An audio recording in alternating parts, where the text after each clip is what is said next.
नारद जी ने भागवत का प्रचार किया और नारद जी सब जगह गए। हरिक क्षेत्रम कुरुक्षेत्रम श्रीरंगम सेतुवंदनम एवमादिस तीर्थेषु ब्रह्मांडतस्ततः। साउथ के दक्षिण के जितने तीर्थ थे वो सब नारद जी ने देखे। नारद जी ने धरती के दोषों को भी देखा। क्या क्या दोष देखे? कलयुग के दोष नारद जी ने देखे। क्या दोष देखे कलयुग में? कलयुग में देखा तरुणी प्रभुता गेहे श्याल को बुद्धिदायक। ये बहुत बड़ा दोष देखा। कलकाल का ये बहुत बड़ा दोष होगा कि घर में जवान स्त्रियों की चलेगी, बूढ़ी माताओं की एक नहीं चलने वाली।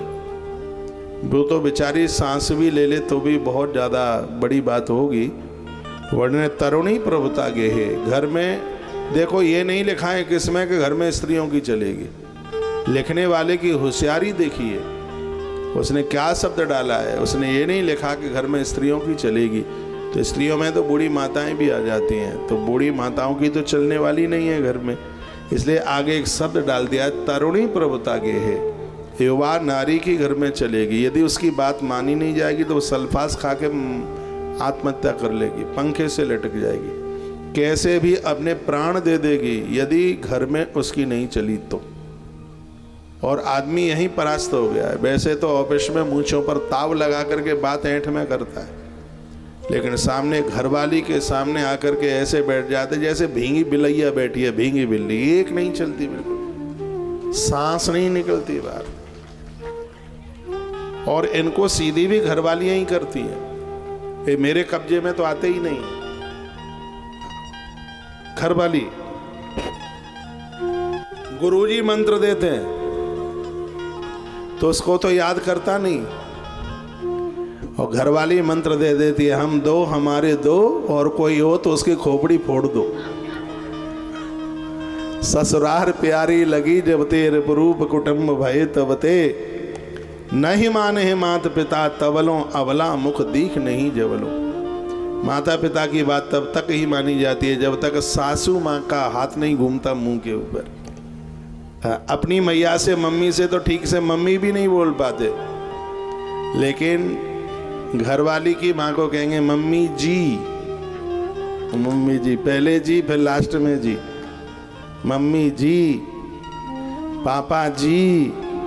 मैं विरोध नहीं कर रहा हूँ, खूब जी जी लगाइए, लेकिन जिस डुकरिया ने 9 महीना तुम्हें अपने पेट में रखा, तुम्हारे लाद घूंसे खूब खाए, तुम्हारे मलमूत्र में बेचारी पड़ी रही, थोड़ा उसका भी ध्यान रखिए, उसका ख्याल रखिए। नारद जी रो पड़ेगा। कलयुग में माता पिता को कोई पूछने वाला नहीं होगा, इन वृद्धों को कोई पूछने वाला नहीं होगा। लाखों में एकाध लोग हुए होंगे, अभी तो कुछ भी नहीं है, अभी तो शुरुआत है।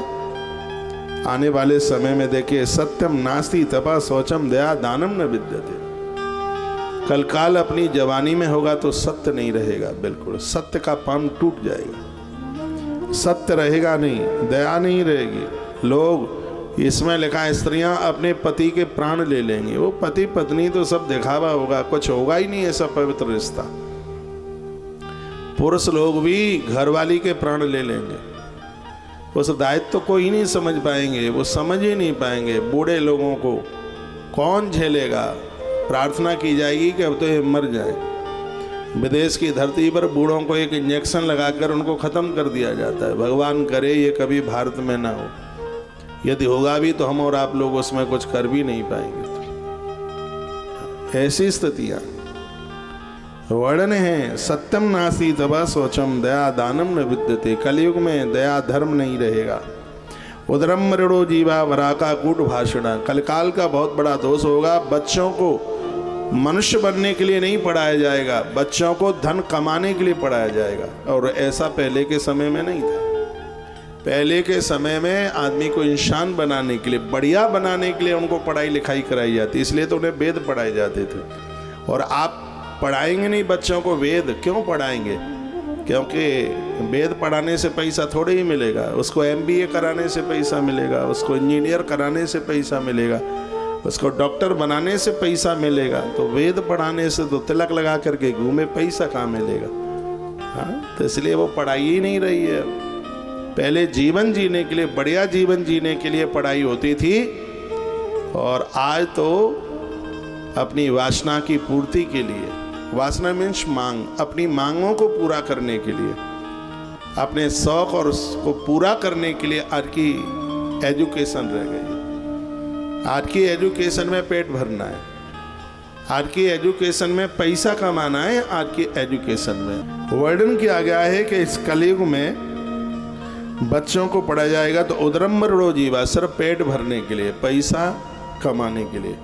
उन्हें धर्म से कोई मतलब नहीं है, माँ बाप जी की सेवा करने से कोई मतलब नहीं है। माता पिता के ऊपर क्या खर्च करेंगे, वो अपनी नौकरी से अपना ही पेट भर लें, अपने ही खर्चे इतने बढ़ जाएंगे कि वो अपनी ही पूर्ति कर लें। उन्हें क्या देंगे, वो अपनी पूर्ति कर लें। ये कलयुग का बहुत बड़ा दोष होगा। कलयुग का दोष होगा कि कलयुग में अन्न को पका करके बेचा जाएगा। कच्चा अन्न बेचने में कोई दोष नहीं है, लेकिन उसकी जलेबी बनाकर, उसकी बर्फ़ी बनाकर और उसको रोटियां बनाकर, उसको खिचड़ी दाल बना करके, उसको सब्जी बना करके और फिर उसका विक्रय कलयुग में ही होता है। पहले युग में नहीं था, बिल्कुल आज से 50 साल पहले नहीं था। यहाँ वृद्ध लोग बैठे हैं, आप मेला ठेले में जाते थे तो घर से पूड़ियाँ बना के ले जाते थे। इसलिए लेके जाते थे क्योंकि बाज़ारों में वो सब मिलता नहीं था।